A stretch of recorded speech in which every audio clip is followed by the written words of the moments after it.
નમસ્કાર મિત્રો, આજે થોડી મેડિક્લેમ ઇન્સ્યોરન્સ વિશે થોડી વાત કરવાના છીએ કે મેડિક્લેમ પોલિસીની અંદર જ્યારે ક્લેમ આવે ત્યારે ઘણા લોકો એવું વિચારતા હોય છે કે આપણે એજન્ટને જાણ કરવી નથી.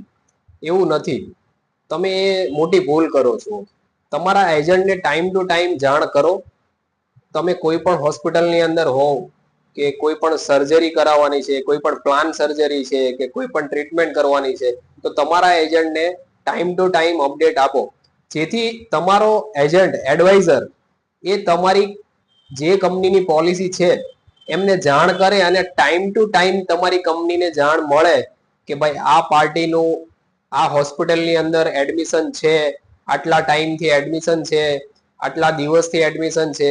તો કંપની તમારી ક્લેમ ટાઈમે તમારી ફાઇલમાં જ્યારે ફાઇલ તમારી કંપનીમાં આપશો ત્યારે ક્લેમ ટાઈમે એકદમ ક્લિયર પ્રોસેસ નીકળશે, જેથી કરીને તમે ક્લેમમાં કોઈ તકલીફ ના પડે. ઘણા લોકો એવું વિચારે છે કે આપણે જાણ જ નથી કરવી. એ વસ્તુ રોંગ છે.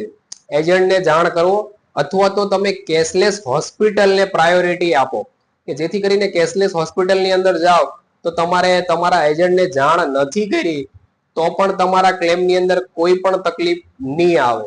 કેશલેસ હોસ્પિટલની અંદર હોસ્પિટલ કંપની જોડે ટાઈપ હોય છે અને કન્ટિન્યુ ત્યાંથી કંપનીને અપડેટ આપ્યા કરે છે હોસ્પિટલ.